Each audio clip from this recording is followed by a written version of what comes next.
Star Wars eu dublei Obi-Wan Kenobi, eu dublei o Kumail também, que fiz Eternos. Eu tô dublando bastante o Kumail.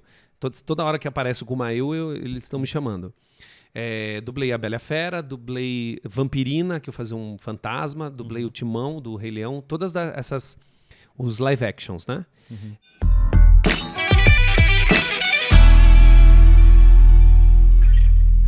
Oi, gente, tudo bem? Você bem sabe que toda semana tem MacCast e essa semana o MacCast tem o prazer de trazer aqui um cara muito especial. Mas antes, se você não sabe o que é o MacCast, é uma iniciativa do Mackenzie com produção do MacPlay. Todas as semanas, editorias diferentes, a gente traz aqui convidados das mais diversas editorias. Tem esporte, tem negócios, tem música, tem confessionalidade, tem entretenimento, enfim, convidados legais para falar sobre todos os assuntos aqui com a gente, com a marca Mackenzie. Hoje aqui um cara...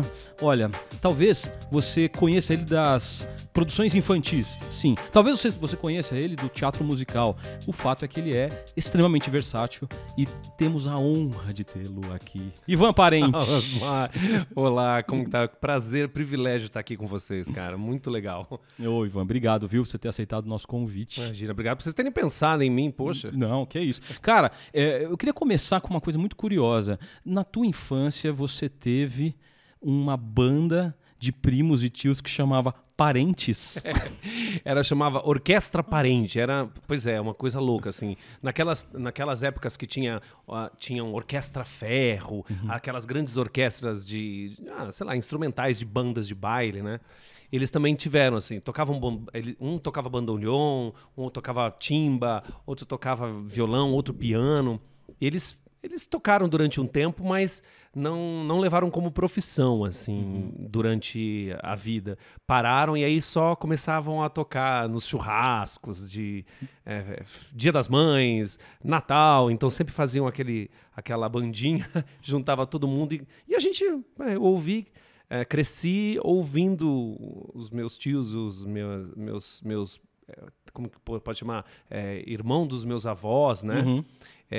Também tocando e fazendo a alegria da galera, assim, mas nunca ninguém fala assim, a gente levou isso como profissão, assim, não... Mas isso te influenciou. Você é aqui de São Paulo mesmo? Sou de São Paulo, sou lá da Zona Leste. Ah, é? Da onde? Da Patriarca. Olha aí. Sou da Patriarca. A família toda morava pra lá, tinha festa toda semana, todo domingo, todo sábado, domingo tinha festa. E era uma cantoria. E super influenciou. Acho que aquilo veio a minha tia cantar, o meu pai cantar, a minha avó cantar. A gente... tá no sangue, né? Eu sentia que pra eles tinham um olhar muito peculiar com a coisa da arte, né? Só que ninguém tinha tido coragem de dar o primeiro passo. Não tinha ninguém profissional? Nenhum deles era profissional. Nenhum deles. Por exemplo, seu pai faz o quê? O meu pai é advogado.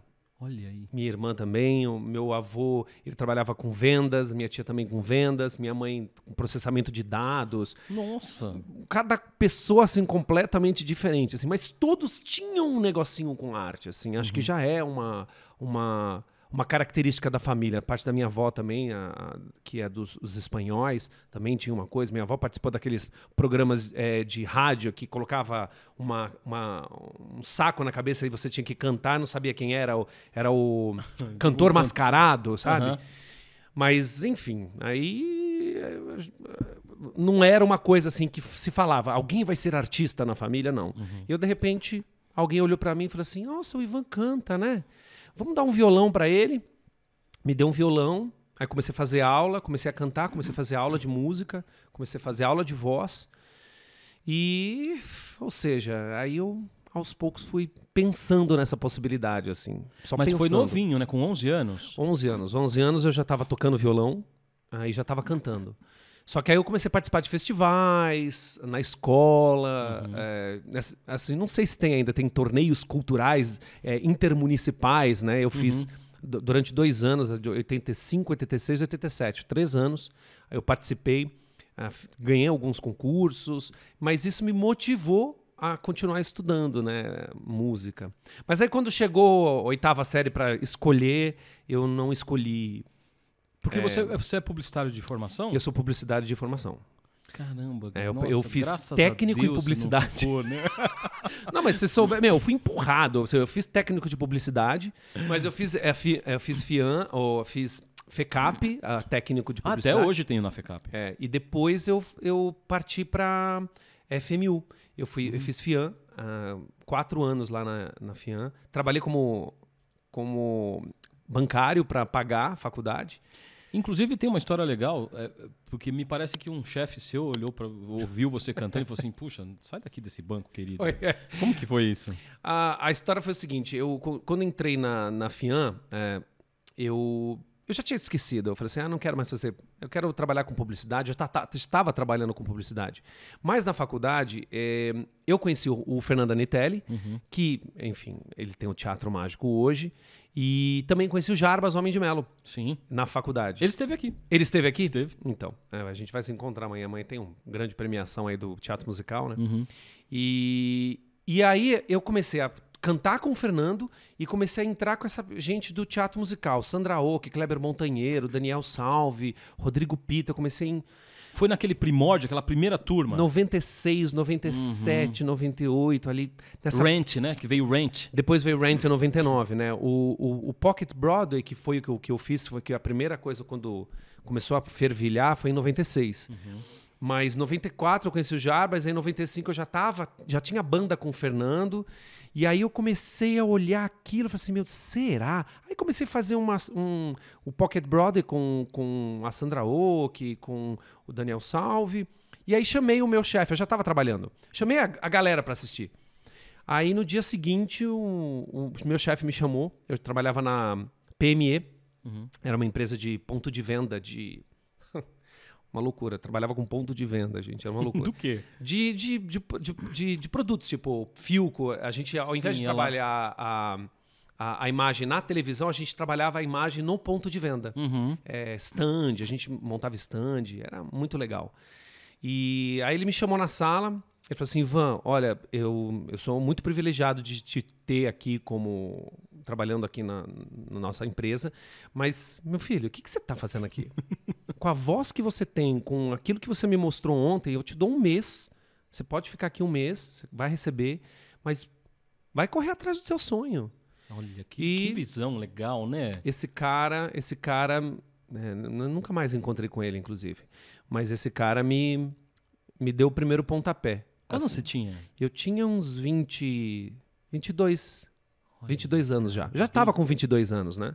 Sim, mas é porque... Já tá meio velho para começar, né? Não, mas é porque... Eu sempre achei assim, um pouco injusto a pessoa ter que escolher tudo até os 21, 22 anos. Eu também acho uma loucura, cara. Como um cara com 15, 16, 17, 18 anos, ele tem que escolher. Então, assim... Eu escolhi, na verdade, eu fui meio influenciado. Acho que todo mundo fica meio influenciado uma época sobre essa coisa assim, mas teatro, mas você tem que ter a primeira opção. Teatro pode ser a segunda opção, né? E no meu caso, eu nunca imaginei que seria a minha primeira opção o teatro, a música. E eu vivo quase 30 anos de música, de teatro, de entretenimento. Dias bons, dias ruins, porque é uma profissão muito instável em vários sentidos, né? Vídeo pandemia, politicagem, enfim. Até direito trabalhista, né? Direito trabalhista. Agora que você tem que ter uma empresa para poder trabalhar, né? Ser uma empresa individual, ou seja... Eu sou o dono da minha própria empresa, que é só o artista. É uma loucura administrar isso também. Mas é possível, né? Quando você abre... O que eu acho que, assim, quando você abre frentes da sua profissão, eu acho que isso aumenta as possibilidades de você trabalhar no Brasil. A gente tinha um preconceito muito grande com o ator que fazia teatro. O ator de televisão que fazia teatro. Porque ele não sabe fazer teatro. O ator de teatro que vai fazer televisão. Mas ele não sabe fazer televisão. O ator que vai dublar que não pode dublar. O cantor que é ator. Tinha um preconceito ali. Eu acho que hoje... Eu digo até mais, o preconceito até com o influencer que depois vira ator. Eu acho isso eu acho que a gente tem que ir acoplando essas novas possibilidades, né? Às vezes o cara que é digital, né, que tem uma grande ideia ali dentro da casa dele e estoura, é um grande artista, né? Ele teve uma visão, ele tá falando sobre alguma coisa, né? Então a gente não pode ficar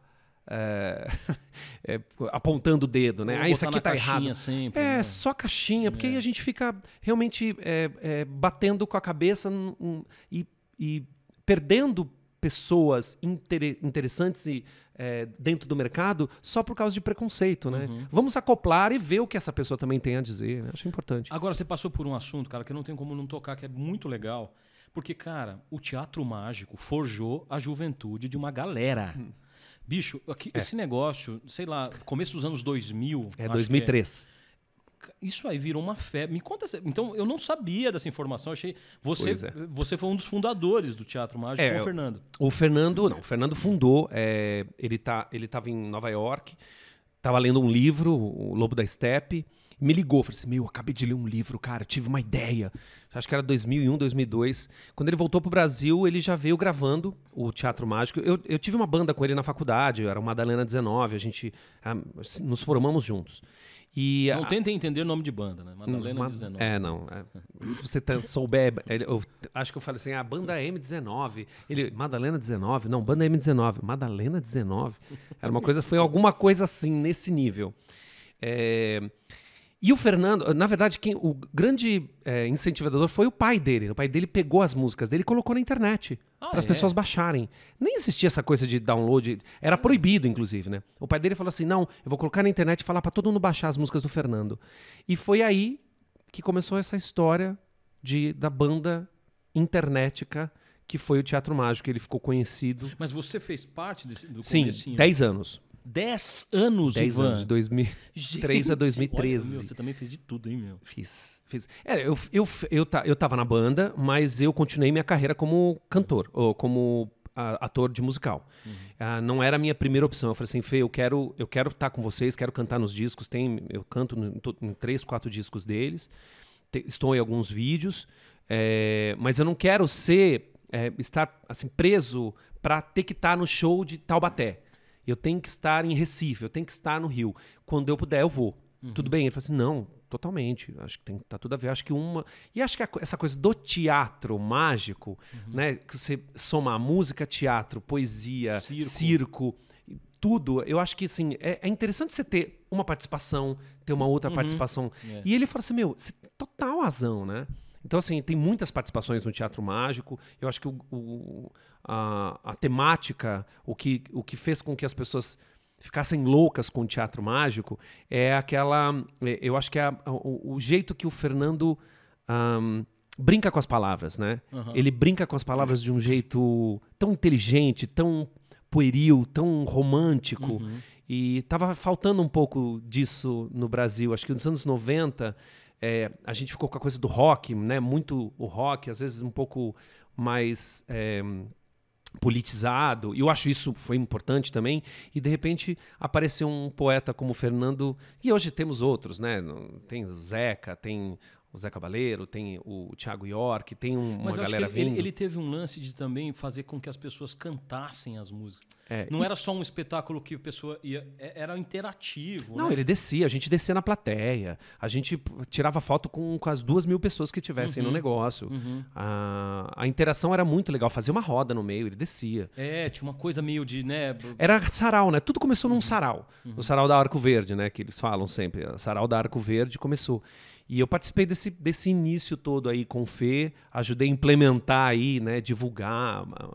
E acho que ter estado lá também me abriu essa porta também com a música, né? Eu também gravei um disco em 2011, lancei há pouco tempo, depois de muito tempo, porque, trabalhar com teatro musical é sempre de 24 horas por dia, cara. É muito trabalhoso. Eu gravei o disco e acabei não lançando.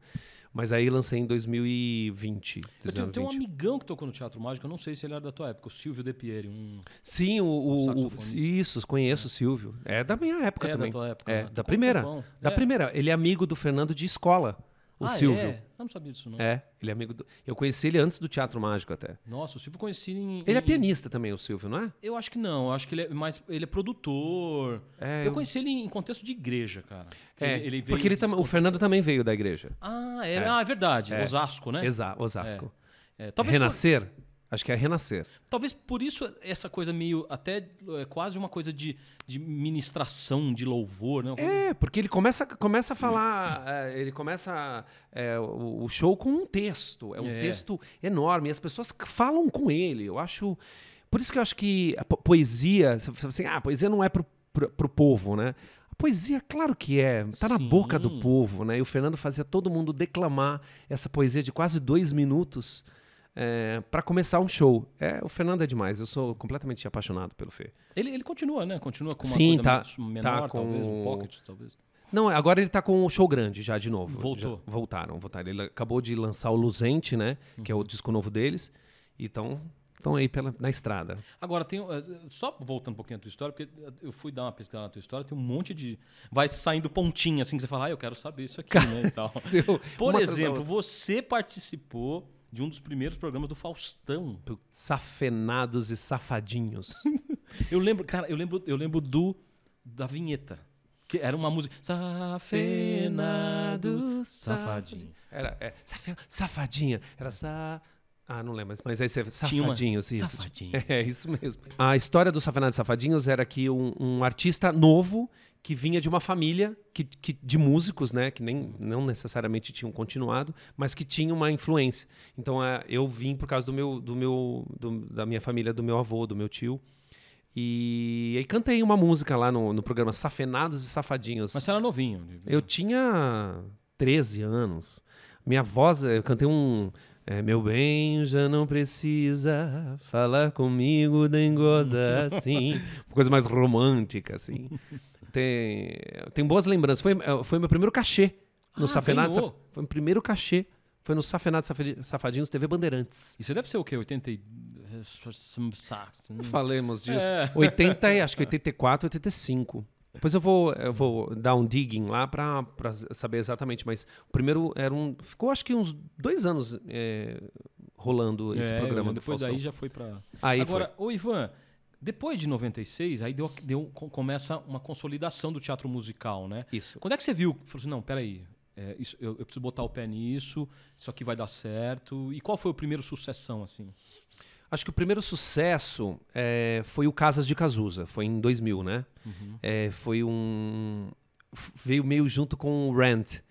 Foi naquele momento que a CI do Brasil estava entrando no Brasil, né? Que estava trazendo o Rent, estava trazendo Aí Vem o Dilúvio, trazendo o Lemis. A gente estava com esse projeto Casas de Cazuza e a gente bombou aqui no Tom Brasil e bombou no Canecão, no Rio de Janeiro. Assim, todo mundo foi assistir, meu. Todos os artistas doidos, Sandra de Sá, Caetano Veloso, Ângela Rorô, todos piravam, ficavam loucos. Acho que esse foi o grande sucesso. Mas era uma homenagem ao Cazuza? Chamava Casas de Cazuza. Chegou a ter uma segunda versão agora esse ano, lá no Rio, mas também não seguiu.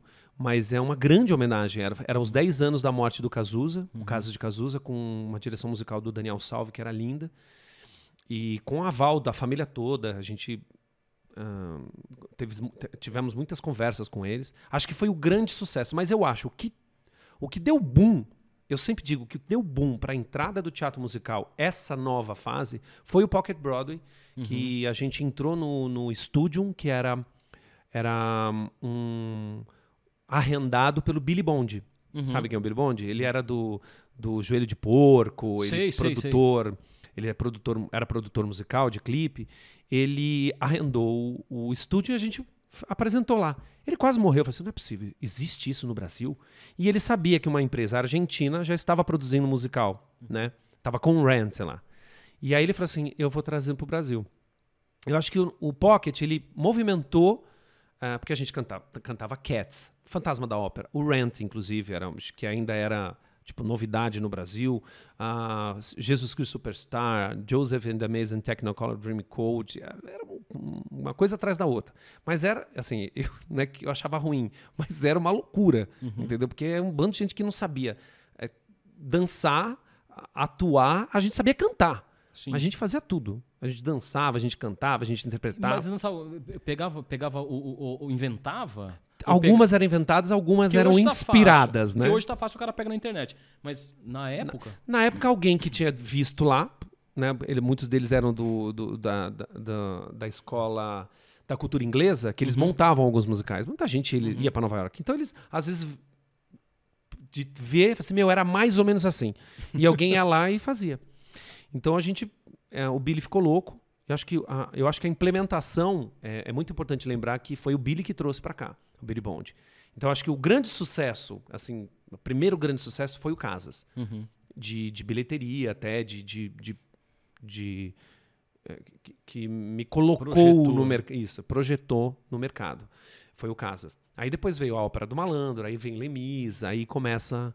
Teve uma coisa com um diretor italiano meio que te adotou e falou, não, vou... Foi Billy. O Billy, eu fiquei 6 anos depois, 2003, depois de 2000, que 2000 foi 2000 foi a Ópera do Malandro, 2001 foi o Lemis, e depois veio o Godspell, do Miguel, do Lemis eu fui pro Godspell do Miguel, e do Godspell do Miguel eu fui pro Mágico de Oz do Billy. Eu passei de 2003 a 2011 na companhia do Billy. Caramba, trabalhando, viajando pelo Brasil inteiro. Aquele número que você faz um bêbado, é o Lemis? É Lemis, é do segundo Lemis, já de 2017. Aquilo ali é impecável, cara. Aquilo é impecável. Essa personagem me rendeu alguns prêmios de teatro musical aqui no Brasil, né? É uma personagem super difícil, fora totalmente da minha zona de conforto, porque eu sou tenor leve, né? Que eles falam que é tenor que canta bonitinho e tal. De repente, fazer um cara completamente zoneado com voz foi um desafio. Não, mas assim, o corporal dele... Aliás, quando é que você começou? Porque cantor, publicitário, aí foi... Mas quando é que você falou assim, putz, eu vou ter que aprender a dançar, sapatear... Como é que foi essa virada de chave? Foi no Casas mesmo, foi no Casas. No Casas, no Pocket eu descobri que eu tinha um pouco de ginga, né? Aí no Casas eu conheci Kátia Barros, conheci Kleber Montanheiro, uma gente de teatro, de dança. Então eu fiz alguns cursos com a Kátia, algumas intervenções com o Kleber, com o Jarbas, com a Sandra Oak, com a... Como que é o nome dela? Que eu sempre esqueço. A clown, Beth Dorgan, só com essa gente para começar a entender esse universo do musical, porque assim, uma escola de teatro musical no Brasil. Hoje até tem, né? Hoje tem várias. Mas naquela época, o que você tinha que fazer? Se apoiar nos amiguinhos que estavam do lado. Para onde que eu vou? Tem a escola tal, lá eles dão bolsa. Ali você paga um pouco menos. Aqui você vai fazer um pouco mais. Aqui a gente faz canto. Você me ensina canto, eu te ensino dança. Então tinha uma troca super genial ali de 2000 a 2005. Ali foi uma troca genial. Então assim, em 2000 eu falei assim, essa vai ser minha profissão. Não é possível. 2000... Aí quando eu fiz a Ópera do Malandro, fiz o Lemis, eu falei assim, não, gente, agora não tem outro jeito. Eu tô fazendo Lemis. Eu acho que o Lemis é o espetáculo mais completo da Terra. Assim, não existe outro assim completo em dramaturgia, claro, assim, não tem danças, mas tem movimentações de ensemble em cartaz, né? A gente ficou um ano e meio em 2000 e ficamos mais um ano em 2017. É bastante, quinta, sexta, sábado, domingo. Quarta, quinta, sexta, sábado, domingo. São 8 sessões por semana. Nossa, cara, que envolvimento, né? Musical não dá pra morrer um parente pra você ir no velório. Não dá pra casar ninguém. Assim, raramente se casar. Raramente. Até algum evento social do final de semana não dá. Mas é um ócio mesmo. Ócio não, desculpa. Não é um ócio. Pelo contrário. Como que eu posso fazer? É um compromisso, assim. Quase... É mais do que um compromisso, assim. Você tem aquilo me faz muito feliz, assim. Estar no palco me faz muito feliz. Pensar na possibilidade, tipo, vou ter que faltar para ir num casamento, me dói o coração. Eu falo assim, eu vou deixar de estar no palco, que eu mais amo, para estar no casamento. Aconteceu, obviamente, algumas vezes que era imprescindível. Mas parece que tem um chamamento mesmo, sabe? A vocação, né? Tem um palco... É isso, vocação, assim. Eu tenho vocação para ser. Agora, já aconteceu de você entrar no palco, assim, destruído por alguma coisa de saúde ou de emocional? Não, no Lemis, eu e a Andresa, a gente, assim, nas coxinhas, a gente tava assim, ó. Eu não vou conseguir. Quando entrava no palco, parecia que não tava acontecendo nada. E chegava na coxinha, a gente morria. É claro, assim, que se você tiver muito doente, hoje em dia não. Agora com a coisa da Covid, você faz um teste e tal, tem que ficar meio afastado e tal. Mas na época, assim, só se... Meu, até desarranjado eu fiz. Na época que eu fiz o Homem da Poltrona no SESI, que era a madrinha embriagada do Miguel, é uma personagem que fica o tempo inteiro em cena. 1h40 em cena, Nossa. conversando com o público, falando da peça que está acontecendo. Um dia eu tive um desarranjo e não tinha ninguém para me substituir. Ninguém. O cara não estava pronto. Então eu falava, eu tinha que estar em cena, eu descia, fazia, voltava, enquanto tinha música. Foi assim. Você ia pro banheiro enquanto tinha música. Fiz 2 dias assim. Meu... Não tinha ninguém para entrar. Assim, era um texto assim de... se for falar 50 páginas para falar. Pelo menos. Porque como é que você pega um sub? Um sub assim, aí demorou mais 1 mês pro cara entrar, mas ele entrou depois. Caramba, Ivan. Ô, Ivan, vocação. E aí como é que entra a dublagem? Porque você dublou uma galera muito especial. Que tá no imaginário da gente, né, meu? Lumière, da Bela e a Fera, Noel Castiçal. Agora, recentemente, o Timão, Madagascar. Que mais? O que você já dublou? Fala pro pessoal. Eu sou péssimo pra essas coisas, mas eu dublei o Eternos, da Marvel. Eu dublei o Star Wars, dublei. O Star Wars eu dublei Obi-Wan Kenobi, eu dublei o Kumail também, que fiz Eternos. Eu tô dublando bastante o Kumail. Toda hora que aparece o Kumail, eles estão me chamando. Dublei a Bela e a Fera, dublei Vampirina, que eu fazia um fantasma, dublei o Timão, do Rei Leão, todas essas... Os live actions, né? E surgiu como? Você conheceu o Wendel Bezerra? Meu, aconteceu como aconteceu o musical na minha vida, cara. Não tinham muitos dubladores que cantavam o suficiente para cantar e dublar. O que acontecia antes? Você pode ver em todos os filmes anteriores. O cara que canta não é o mesmo cara que dubla. Então eles eram pessoas diferentes. A Disney, em 2017, quando muda o diretor, acho que técnico, o que manda aqui no Brasil, o cara fala assim, não, isso não tá bom. Isso tem que ser diferente. Então, a mesma pessoa que canta tem que dublar. E aí começaram a ir atrás de quem? Dos cantores de musical. Que eram teatro, atores, musical, né? E aí eu tava no Lemis, tinha acabado de entrar no Lemis a Mariana Elizabeth, que é uma das versionistas do Moana, que é o primeiro musical que o cantor é o que dubla. Que, aliás, a Mariana é uma das versionistas de maior sucesso no Brasil. De maior sucesso no Brasil, assim. Versionou Wicked, versionou... Nossa, tudo. Da Disney ela versiona tudo. E aí a pessoa que contratou ela porque foi assistir os musicais, disse, meu, essa menina, as versões dela são incríveis. Chamou ela para fazer a Disney, fala assim, meu, você vem do musical, você não quer indicar umas pessoas que vai ter a Bela e a Fera, vai ter uns live actions agora. Aí ela começou a indicar o povo de musical. Claro, a princípio a gente teve mais trabalho para dublar, mas o resultado ficou muito legal, cara. Muito. O resultado é genial, assim. Não, vamos falar do Timão, porque eu acho que assim, não tem como não falar, porque tinha um desafio aí, né? O de 94 era, assim, icônico. Icônico. Como é que foi o processo de criação desse aí? A gente, na verdade, assim, o pessoal acha assim que que tem um super processo de criação, né? A gente, acho que como os anteriores, a gente não tem muito tempo no estúdio. A gente ouve a voz, tenta repetir mais ou menos a linha e depois vai tentando jogar o que tá lá pro português. Passa Simples uma vez, assim. ouve uma vez, passa a segunda, às vezes passa a terceira e grava a quarta. Não tem tanto. Então, assim, por isso que o nosso ouvido... Por isso que é muito louco, assim. Fala assim, dublagem, nossa, ficou o máximo. Ficou, e realmente é. E tem que ter uma rapidez pra fazer isso. Por isso que os caras são muito bons. Eles pegam um texto para dar... Às vezes é um texto, um bife, eles vão lá e vão olhando pra boca... Tem que olhar pra boca do bichinho. Tem isso. Tem que olhar pra boca do bichinho, o olho do bichinho, e tem que, em 3 tentativas, tentar dar toda a emoção que o cara...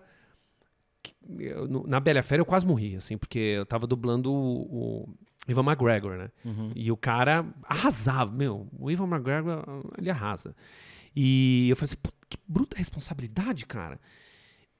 Então, assim, foi trabalhoso, mas rolou. Agora, o Timão, cara, eu chorava. Eu chorava fazendo. Porque foi 96, 98? Acho que o primeiro Rei Leão? O primeiro Rei Leão. Eu acho que é 94. É 94. E eu fui assistir no cinema e eu só chorava. O Hakuna Matata, tudo ficou aqui. Quando você tem que pensar que você vai cantar Hakuna Matata... Meu, eu vou cantar Hakuna Matata, né? Sensacional, né? Tem que ficar perfeito. Aí eu falo, não gostei, não posso fazer de novo. Ivan, já tá bom. Não. Cara, é Hakuna Matata. Não, e eu tenho duas filhas pequenas. Elas, assim, ouvem até acabar o que tá perfeito também, como tava no inglês, né, cara? Não, as versões ficaram muito boas. Acho que a gente fez um trabalho muito bom. Eu com o Glauco Marques, né, que faz o Pumba. A gente não grava só, ninguém sabe também isso, a gente não grava junto. Grava todo mundo separado. Então, a cabeça do diretor Fábio Azevedo, que fez do Rei Leão, é uma loucura, cara. Ele fica pensando, o Ivan vai terminar pra cima, porque o outro vai entrar pra baixo e vai dar a piada. Você fala assim, como é que o cara faz isso? Nossa. Assim, os grandes mágicos, assim, claro que é mérito também nosso de dar a piada, de dar a voz pra personagem, mas os grandes méritos estão pros diretores, cara, que tem uma visão geral do filme, assim. Agora, cara, assim, eu tô tentando falar sem parecer grosseiro, sei lá, mas assim, porque você parece o Timão. Ou seja, né? Não, mas eu tenho a energia dele. Tem uma coisa que, assim, quando... é o Ivan que vai fazer. Eu falei, só podia ser. Né? Você tem uma coisa de Timão. Como que é isso, né, cara? É que tem essas personagens um pouco mais ácidas, né? Uhum. E engraçadas. E que tem esse tom um pouquinho mais agudo, ficam muito à minha cara. Tanto que eu fiz o Demi da Vampirina, que era um fantasma endiabrado. Tudo ele falava muito rápido e tinha que falar... E às vezes, assim, em inglês tem muita coisa, em português estava assim, em português estava assim. Ó. Tinha que falar 6 vezes mais rápido. Então, assim, eles sempre me dão essas personagens... com muita energia. E eu sei que eu tenho muita energia, né? Tipo, sou um ator de comédia, então eles me dão esses personagens. Eu sei por que eles me chamaram. Eu sei. Ô, Ivan, teve uma hora também na tua carreira que estava estabelecido num nicho, né? E de repente muda uma chave e você não pode nem pegar ônibus mais. Me conta essa história do ônibus que você saiu correndo. Cara, eu tive um pânico uma vez, na verdade foi do metrô. Eu estava acostumado a pegar metrô, eu tinha começado a gravar novela em 2017, só que só começou a passar em 2018, né? Uhum. Então tô acostumado, em 2017, tô lá pegando o meu metrô, indo pra SBT, né, pra pegar o carro, bababá. 2018, quando começa a passar a novela, 2 meses depois teve um rebuliço no metrô, assim. Eu fiquei... Durante uns 5, 6 meses eu tive pânico, assim, de entrar dentro do metrô. Mas por quê? Você entrava e aí... Porque, assim, só pra situar a galera, o Lindomar é um dos personagens, assim, mais icônicos de As Aventuras de Poliana no SBT. É, um personagem de comédia. E atinge uma molecada, né? Eu parei porque ele era uma criança, né, Osmar? O Lindomar, ele era uma criança dentro da escola, ele era um adulto dentro de uma escola de crianças, que era mais criança que as crianças.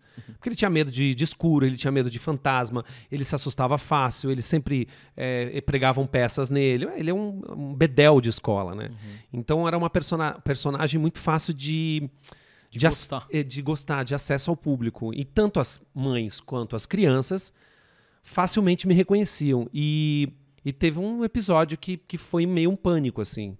Eu estava sentado, aí chegou uma pessoa, só que essa pessoa, ao invés de pegar e tirar a foto e ir embora, não, ela fez assim, ele é o Lindomar, das Aventuras de Poliana. E quando todo mundo olha, começa a juntar gente. Aí eu comecei a passar mal e meio que saí do metrô, assim. Dando tchau, pessoal. Não consegui nem dar tchau, não sei nem o que eu falei. Eu fui embora, eu sei que desci, acho que foi no metrô Trianon.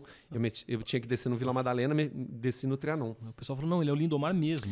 É que é uma loucura, porque assim, quando você tá num ambiente aberto, sei lá, um shopping, ainda de vez em quando quando tem muita gente, você fica meio assim. Mas dentro de um negócio fechado, que você não sabe, eu não ia poder sair de lá de dentro. Não sei se eu ia começar a bater em mim. Brincadeira, ninguém ia bater em mim, obviamente. Não, mas ia parar o trem, talvez. Ia parar tudo, né? Foi uma sensação estranha, assim. Hoje eu lido super melhor, assim. Falo assim, mas que frescura, né? Pelo menos você era conhecido. Assim, pois é, mas tem uma coisa de uma invasão de privacidade, que você tá lá estudando seu texto, ou você tá ouvindo sua música. Acho que todo mundo tem isso, né? Tem um... mais de uma pessoa, 15, 16, 20, 25... querendo uma foto, brigando por uma foto ou falando, eu fico meio me dá aquela mesma sensação, assim. Você já tinha feito TV antes? Nunca tinha feito. Nunca tinha feito? Quer dizer, eu fiz uma participação uma vez na TV Cultura, num programa que eu fazia o Padre José de Anchieta. Eu fiz, foi um. E a única coisa que eu fiz na TV, não tinha feito mais nada. E aí no Lemis eles foram me ver, a Liliane assistiu o Lemis, foi atrás de mim e aconteceu as aventuras de Poliana. E o que além dessa coisa da privacidade, o que muda pra você, assim? O que mudou? Porque, sei lá, hoje você tem o quê? Uns 600 mil seguidores? 500 e alguma coisa. 500... Isso é muito fruto dessa exposição diária. Total. Eu comecei com 8 mil antes da novela e no final da novela eu tava com 550, deu uma diminuída agora porque sem audiência na novela isso cai, mas tem um público que fica, né? Eu acho que muda tudo, cara. A televisão realmente faz com que, de alguma forma, o público e até a família te fala assim, ele é ator, porque faz televisão, né? Antes você era visto como um ator de musical, né? Tem os 8 mil, 10 mil pessoas que te amam ali e, de repente, você está passando em Portugal, né? Então tem gente de Portugal, tem gente da Espanha, tem gente do mundo todo que me segue. E acho que, além dessa exposição, tem algumas facilidades, né, de comunicação. Por exemplo, agora que eu faço teatro, muita gente que foi ver televisão, que me viu na televisão, também está indo ao teatro. Sim. Coisa que não faria também, né? numa outra, né, oportunidade. Eu sigo só... alguém de televisão, então eu só vejo televisão, eu nunca vou ao teatro. Agora, se esse cara de televisão também faz teatro e divulga, essa pessoa sabe, putz, eu posso, de repente, ir vê-lo e também pegar um autógrafo ou uma foto. Hoje em dia é mais normal a pessoa querer uma foto, né, do que um autógrafo. Mas acho que isso ajuda na carreira. Ajuda a você ser visto, é importante ser visto pela TV. Agora, assim, é claro que eu melhorei graças ao teatro musical. Sim. Né? Mas a televisão, o SBT é uma família incrível lá. A gente todo mundo que trabalha diz que é muito 2 anos e meio, sem a menor briga, gravando. A gente ia feliz. O processo de produção, quantas vezes por semana você gravava? Eu gravava tipo 3 vezes por semana. Um dia inteiro? Às vezes não. Porque eu não era protagonista, né? Mas um protagonista, por exemplo, fica 8 horas lá. Nossa. Pelo menos 5 vezes por semana. Nossa, é um trampo. Por exemplo, a Poliana ia lá, a Sofia Valverde ia lá todo dia. É um trampo mesmo, um trampo. É bem trabalhoso. Mas o processo é super tranquilo, foi super tranquilo, uma galera super legal, uma novela falava mesmo valores familiares, sem tramas muito mirabolantes, sabe? De desaparecimento de uma bola, o desaparecimento do cachorro. Infantil, né, cara? Infantil juvenil, né? Uma delícia. Então, assim... A gente trouxe aqui o Flávio Rico, sabe? O crítico. O Rico. E o Flávio falou uma coisa sensacional. Ele falou assim, cara, bem ou mal, cada uma das emissoras conseguiram achar um nicho de teledramaturgia que agrada aqueles telespectadores. A Globo tem essa coisa mais de massa. Sim. O SBT conseguiu, cara. Ele achou esse nicho infantil, né? Nicho infantil. A Record, o negócio mais bíblico e tal. E queira ou não, é trampo pra todo mundo, é trabalho pra todo mundo, né? Eu acho que o importante é você disseminar a cultura, a arte, histórias, né? As pessoas continuarem contando histórias. E tem muitas histórias brasileiras para serem contadas, entendeu? Acho importante as televisões, até faculdades como essa, assim. Lembrar desses grandes... autores brasileiros, né? Para construírem peças musicais. Pô, o Lemis, Vitor Hugo, cara, é um grande musical e não era um musical quando foi escrito, né? Pegar Memórias Póstumas de Brás Cubas, fazer um musical ou uma peça. A gente tem que começar a mexer nisso. Não, né? e o brasileiro gosta de musical. Talvez tenha vindo lá da teatro de revista, aquela Sim, coisa com toda. certeza, com certeza. O Tá? brasileiro se deu bem com isso. Eles gostam de assistir, gostam de ver, gostam de produzir. É legal, cara. Eu acho que desde de lá pra cá, de 96, 98 pra cá, 99, né, que foi a estreia do Rent, eu acho que o público de musical aumentou muito. Eu acho que a gente conseguiu trazer muita gente pro teatro musical e pro teatro normal também. Sabe, que as pessoas dizem, vou assistir, sei lá... Porque antes era só assim, eu vou assistir o Miguel Falabella no teatro. Não sabia o nome da peça. A Cláudia Raia, eu vou assistir o Francisco Coco. Hoje em dia, vou assistir Lemis. Né? Eu vou assistir... Quero ver a montagem de Lemis desse ano. Exatamente. Né? Tem até isso agora. Tem, né? Claro, tem que as pessoas que vão assistir os artistas, e acho que isso é importante também. Né? Acho que a cultura é a parte... Acho que, eu vou dizer, fundamental para de colocar na cabeça da pessoa que para ela expandir, né? Você novos horizontes, sonhar, novas histórias, novas possibilidades. Você sai transformado do teatro, uma nova história, um debate, né? Mesmo sensações. Quando você vai... Cara, esses dias eu ganhei de aniversário um show do Leandro Hassum. Cara, eu tava numa semana péssima. Cara, eu saí dali, parecia que eu tinha... Não sei, bicho. Parecia que eu tinha saído de 3 terapias de uma vez. Assim, uma lavada. Que delícia. Eu ri tanto. Porque é isso, né, cara? Até a sensação te auxilia de alguma forma, né? A gente fica achando que só dentro de casa a gente vai, ligando uma televisão, só a Netflix, os streamings. Você vivenciar uma história dentro do teatro... sabe, apaga a luz, é aquela sensação, você pode ser transformado desde Shakespeare até uma comédia como Hassum. Acho que tudo é importante, musical é importante, para criar debate. A gente tem que criar debate, a gente tem que parar de achar... A gente tem que parar de achar que a gente não precisa mais debater, que a gente não pode mais debater, ou que sabe tudo, porque a gente está vivendo um mundo muito cruel, assim. O que eu falo está certo, desse jeito é o certo, e não tem debate, é briga, é só bate-boca. Não tem. E até assim, conviver com as nossas incoerências, né, cara? Porque, nossa, como é bom você dizer assim, puxa, eu tô errado. Que ótimo! Eu aprendi. Aprendi, fui para um próximo nível. Qual o problema de você ir para o próximo nível, né? As pessoas também têm medo de ir para o próximo nível, né? Tem. É difícil. Ou vai ter a continuação de Poliana, o spin-off, alguma coisa? Não? A Poliana já tá com a segunda parte, né? Que é a Poliana Moça. Que eu já não estava por conta da personagem ser muito infantil e eles estavam indo para um lugar mais infanto-juvenil. Então, por enquanto... talvez a pergunta seja Lindomar... Lindomar, por enquanto, está numa segunda possibilidade aí, só se tiver alguma coisa mais pra frente, mas não tem continuação dele, não. Cara, e aí assim, pra contemplar a tua gama de personagens icônicos, você vai fazer Silvio Santos, vem aí o musical e ganha o papel do Pedro de Lara. Cara, eu sempre digo que eu tenho a sorte de pegar pessoas completamente diferentes de mim pra fazer no teatro, cara. O Pedro de Lara foi também um outro presente da Marília, do Emílio, da Fernanda Chama lá e da Dani Stirbulov, que acreditaram que essa coisa que é cômica, eu gosto de fazer, mas pudesse trazer essa coisa rabugenta, né? Que me deu muita felicidade. A gente estreou antes da pandemia, né?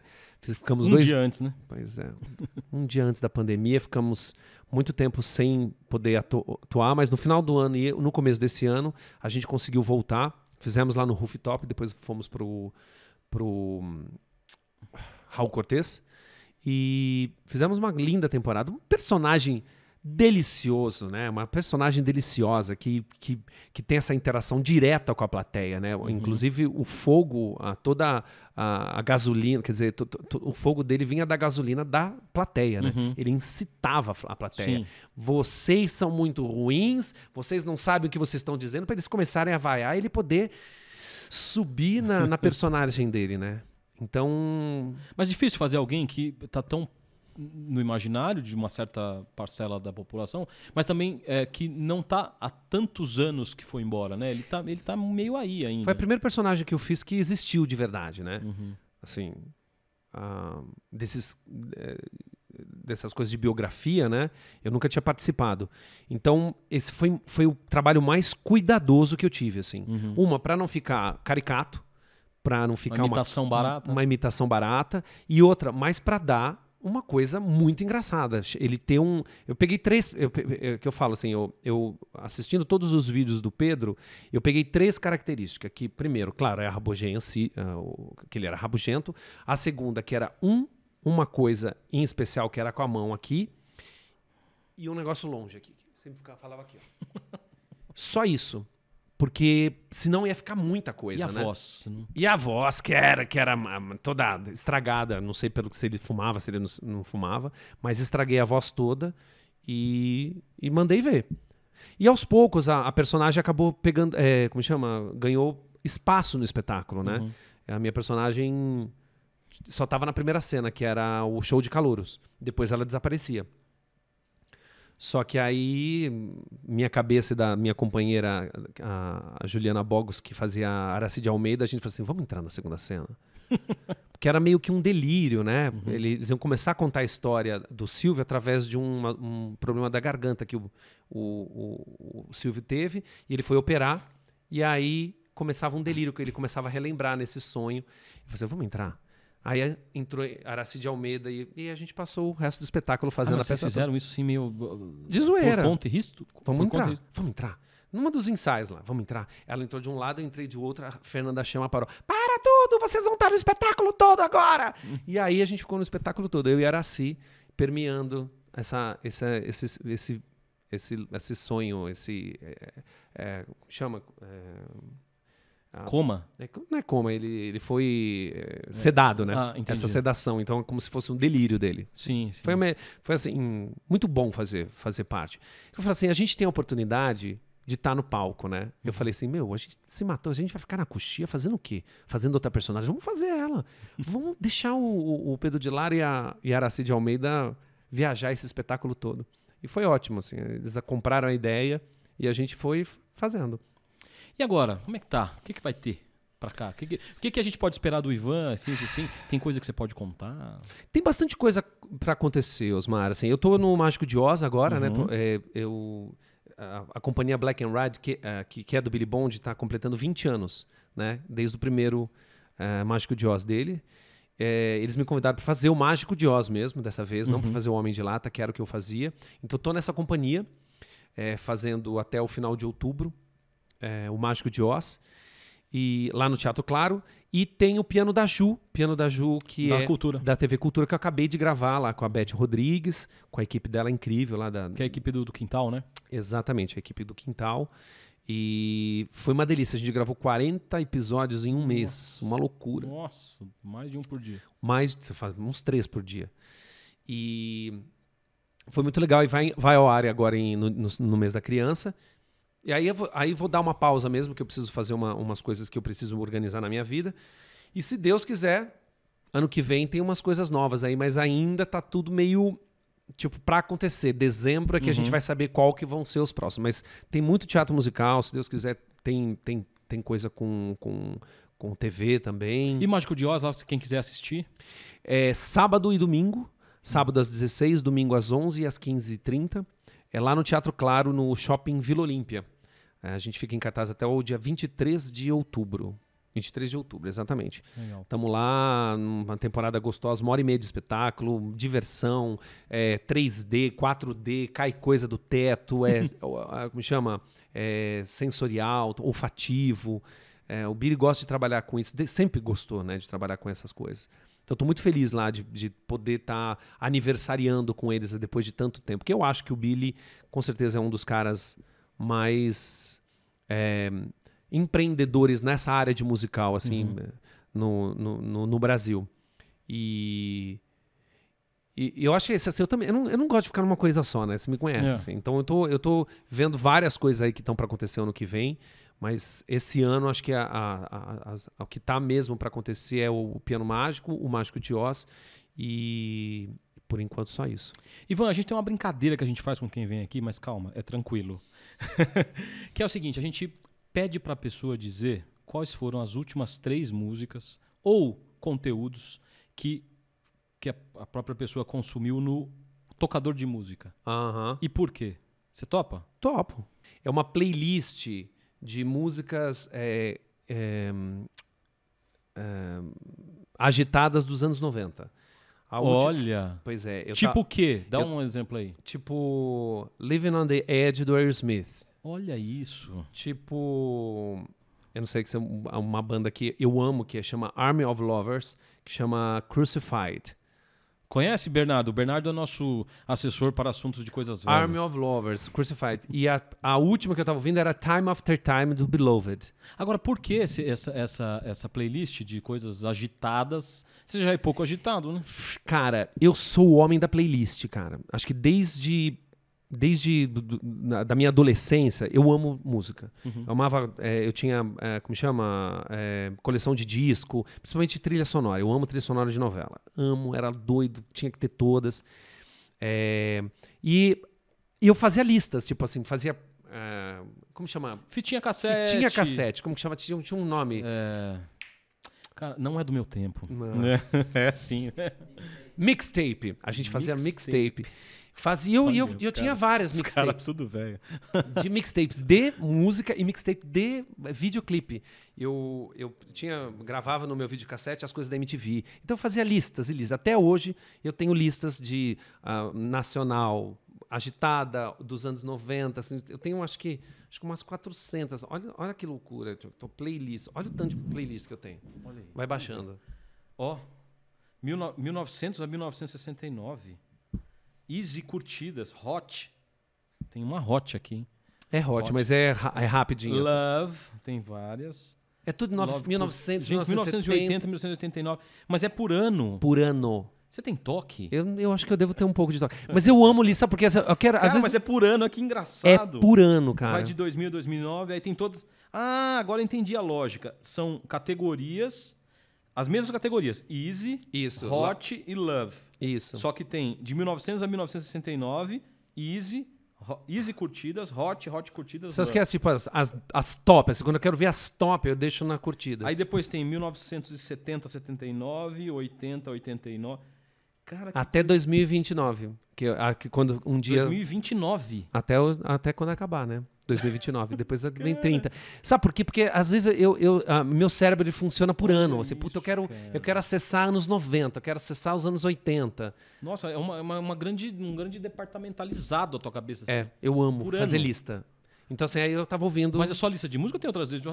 Na tua casa, como é que é organizado a cozinha, por exemplo? Tem todos os grãos, todos... Não. Eu sou organizado, mas não tanto. Mas assim, eu acho mais coisa com lista. Por exemplo, eu não gosto de ter muita coisa. Por exemplo, começa a ter muito badulac, eu jogo tudo fora. Ai, mas isso é ótimo também. Né? Eu sou desapegado. Igual assim, a pessoa já desesperada. Não é acumuladores. Não sou. Mas assim, música eu consumo 24 horas por dia. Música. Então assim, agora eu tô ouvindo isso. Mas, por exemplo, todo dia eu tenho que ouvir uma trilha sonora de novela. De novela, qualquer novela. Sei lá, Vale Tudo, Bebê a Bordo, Rock Santeiro, sei lá, Meu Bem, Meu Mal.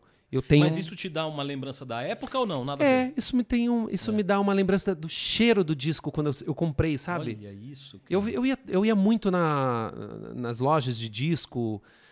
pegar coisa nova, Galeria do Rock, para pegar coisas antigas. E também tinha uma lá no 2001, até não consigo lembrar o nome. Sui Generis chamava. Era um lugar que todos os lançamentos dos anos 90, tipo coisa que não chegava no Brasil, porque né, não era assim tão fácil, né? Você ia lá e ficava ouvindo e comprava, assim. Cara, eu sou doido por música. Não conhece. Por isso que as pessoas de perto, elas nunca são normais mesmo. Não, a gente é muito doido. Eu baixei na internet, só pra você ter uma noção, assim, música, ó o que eu tava ouvindo. Saiu. Você vai rir. Ó o que eu tava ouvindo. Nossa, Cambalacho. Cambalacho Internacional. Internacional. Na capa, Débora Bloch e Edson Celulari. Olha isso, cara. Você tava ouvindo isso antes. Eu sou assim, gente, não tem problema. Porque é no original, que assim, a bateria tá ruim. Eu peguei do som meio... Exatamente. O legal é ter o... Ah, tem isso. Tem aqui também. Porque eles são blogs que fizeram que eles digitalizaram o disco. Porque então o som do disco é 70 vezes melhor que o digital, né? As camadas são outras, assim. Aliás, você que trabalha com música, essa coisa do Pro Tools acabou com a música, Acabou né? com a música. Não tem uma imperfeição, tudo... Acabou com a música. Cara, outro dia eu tava ouvindo Elis, aquele disco, o Tom e Elis, onde ela canta: Ah, meu bem amado, quero fazer-te um juramento, uma canção. Você vai ouvindo aquilo, mesmo com as imperfeições... É uma pessoa. É uma pessoa cantando, cara. É que eu tava vendo um documentário sobre o Pro Tools, né? O Pro Tools já foi inventado há muito tempo atrás, mas ele foi colocar a nossa cara quando a Cher lançou Do You Believe in Love After Love? Que eles ficavam mexendo o Pro Tools ali, né?